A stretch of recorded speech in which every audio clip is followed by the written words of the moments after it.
Pope Cornelius, died June 253, was the Bishop of Rome from 6th or 13th of March 251 to his martyrdom in 253. Christian persecution. Emperor Decius, who ruled from 249 to 251 AD, persecuted Christians in the Roman Empire rather sporadically and locally, but starting January in the year 250. He ordered all citizens to perform a religious sacrifice in the presence of commissioners, or else face death. Many Christians refused and were martyred, possibly including the Pope, Saint Fabian, on 20 January, while others partook in the sacrifices in order to save their own lives. Two schools of thought arose after the persecution. One side, led by Novatian, who was a priest in the Diocese of Rome, believed that those who had stopped practicing Christianity during the persecution could not be accepted back into the Church even if they repented. Under this philosophy, the only way to re-enter the Church would be rebaptism. The opposing side, including Cornelius and Cyprian the Bishop of Carthage, did not believe in the need for rebaptism. Instead they thought that the sinner should only need to show contrition and true repentance to be welcomed back into the Church. In hopes that Christianity would fade away, Decius prevented the election of a new pope. However, soon afterwards Decius was forced to leave the area to fight the invading Goths, and while he was away the elections for pope were held. In the 14 months without a pope, the leading candidate, Moses, had died under the persecution.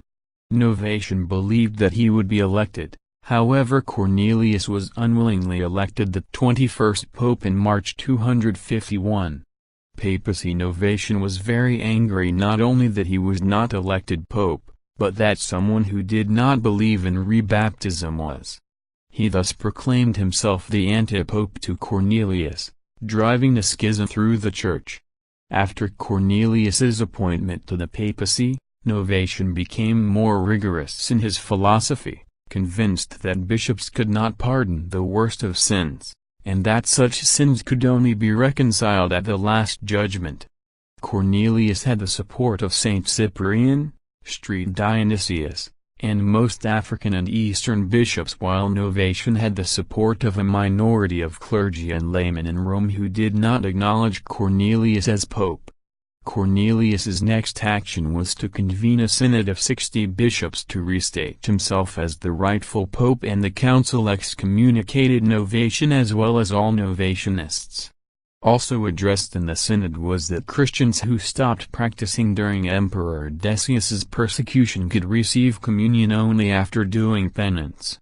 The verdict of the synod was sent to the Christian bishops, most notably the Bishop of Antioch, a fierce Novatian supporter, in order to convince him to accept Cornelius's power.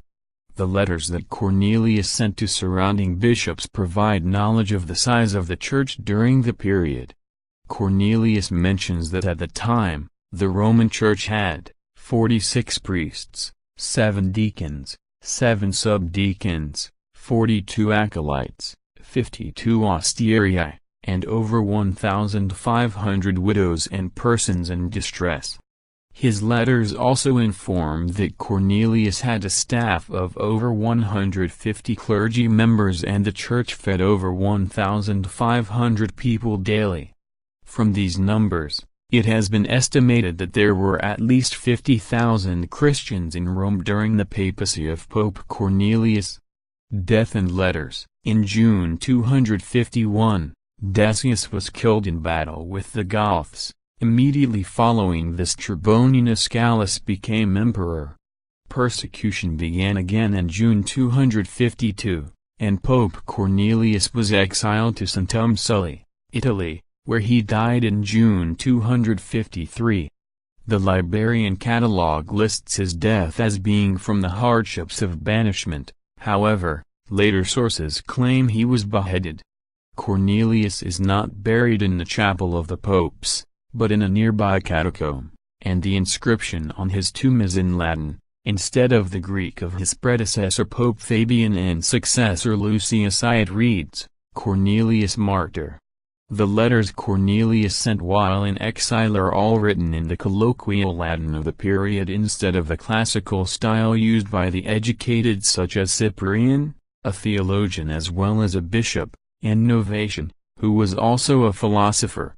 This suggests that Cornelius did not come from an extremely wealthy family and thus was not given a sophisticated education as a child. A letter from Cornelius while in exile mentions an office of exorcist in the church for the first time. Canon law has since then required each diocese to have an exorcist. Referenced in history, Saint Cornelius is not mentioned much in most texts. When he is referenced, it seems to be in conjunction with his anti-pope Novatian, who eventually founded his own church with his own bishops, his predecessor Saint Fabian, or his successor St. Lucius. His papacy was short, reigning 2 years, 3 months, and 10 days, and little was probably circulated at the time due to the persecution in Christian centers. Over time, Saint Cornelius seems to have been overlooked and passed over for other great Catholic popes whose papacies lasted longer, had more political power, and influenced other cultures. However, while Cornelius is a rather obscure religious figure, his mandates have shaped the Church in historic ways. Veneration. Some of his relics were taken to Germany during the Middle Ages. His head was claimed by Karl in the Munster Abbey near Aachen. In the Rhineland, he was also a patron saint of lovers. A legend associated with Cornelius tells of a young artist who was commissioned to decorate the Cornelius Capelle in the Silicum quarter of Neuss. The daughter of a local townsman fell in love with the artist, but her father forbade the marriage, remarking that he would only consent if the Pope did as well.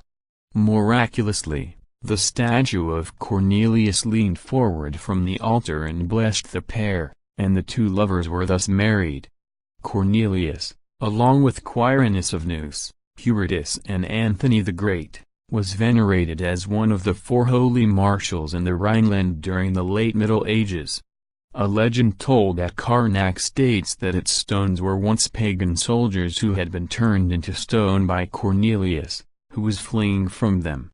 The Catholic Church commemorated Cornelius by venerating him, with his saint's day on 16 September. Which he shares with his good friend Saint Cyprian. His saint's day was originally on 14 September, the date on which both Saint Cyprian and Saint Cornelius were martyred, as proposed by Saint Jerome. Saint Cornelius's saintly name means battle horn, and he is represented in icons by a pope either holding some form of cow's horn or with a cow nearby. He is the patron against earache, epilepsy, fever, twitching, and also of cattle, domestic animals, earache sufferers, epileptics, and the town of Kahr in the Munster, Germany, where his head is located.